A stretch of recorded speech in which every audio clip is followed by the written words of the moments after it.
মাৰ্ঘেৰিটা মাকুম পথাৰ হাইস্কুল আৰু উচ্চতৰ মাধ্যমিক শিক্ষান্ত পৰীক্ষাত উত্তীৰ্ণ হোৱা শিক্ষাৰ্থীক অভিনন্দন জ্ঞাপন।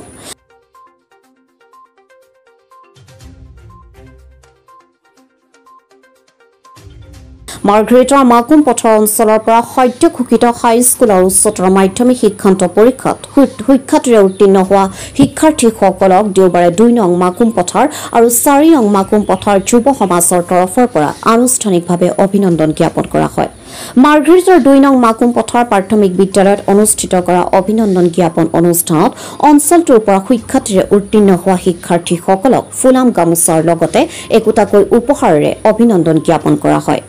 উক্ত অভিনন্দন জ্ঞাপন অনুষ্ঠানত উপস্থিত থাকে মাৰ্ঘেৰিটা সদৌ অসম প্ৰাথমিক শিক্ষক সন্মিলনীৰ উপসভাপতি উৎপল কোঁৱৰ, জিন্তুমণি বৰা, ৰত্নেশ্বৰ মেছ, গকুল শৰ্মাসহ বহু সংখ্যক গণ্যমান্য আৰু বয়োজ্যেষ্ঠ ব্যক্তি উপস্থিত সকলো শিক্ষাৰ্থীসকলক অভিনন্দন জ্ঞাপন কৰাৰ লগতে তেওঁলোকৰ উজ্জ্বল ভৱিষ্যতৰ বাবে আশীৰ্বাদ প্ৰদান কৰে। ২ নং মাকুম পথাৰ আৰু ৪ নং মাকুম পথাৰ দুইখন গাঁৱৰ যুৱকসকলে লগ লাগি আমাৰ এইবাৰ উচ্চতৰ মাধ্যমিক বিদ্যালয়ৰ শেষান্ত পৰীক্ষাত সুখ্যাতিৰে অৰ্জন কৰা ছাত্ৰ ছাত্ৰীসকলক আজি ২ নং মাকুম পথাৰ প্ৰাথমিক বিদ্যালয়ত একত্ৰিত কৰি তেওঁলোকক সম্বৰ্ধনা জনালে আৰু এই সম্বৰ্ধনাৰ জৰিয়তে তেওঁলোকক আই মাতৃসকলৰ দ্বাৰাও আশীৰ্বাদো দিয়া হৈছে। আমি আশা ৰাখিছোঁ এই অনুষ্ঠানৰ জৰিয়তে আমাৰ উঠি অহা ছাত্ৰ ছাত্ৰীসকলে আগবাঢ়ি যাব আৰু এই অনুষ্ঠানটো সুন্দৰভাৱে অনুষ্ঠিত কৰাৰ বাবে আমি উদ্যোক্তাসকলক আমি ধন্যবাদ জ্ঞাপন কৰিছোঁ। আশা ৰাখিছোঁ অদূৰ ভৱিষ্যতেও তেওঁলোকে এনে অনুষ্ঠান অনুষ্ঠিত কৰি আমাৰ কণ ছাত্ৰ ছাত্ৰীসকলক আগুৱাই নিয়াত অনুপ্ৰাণিত জগাব। আজি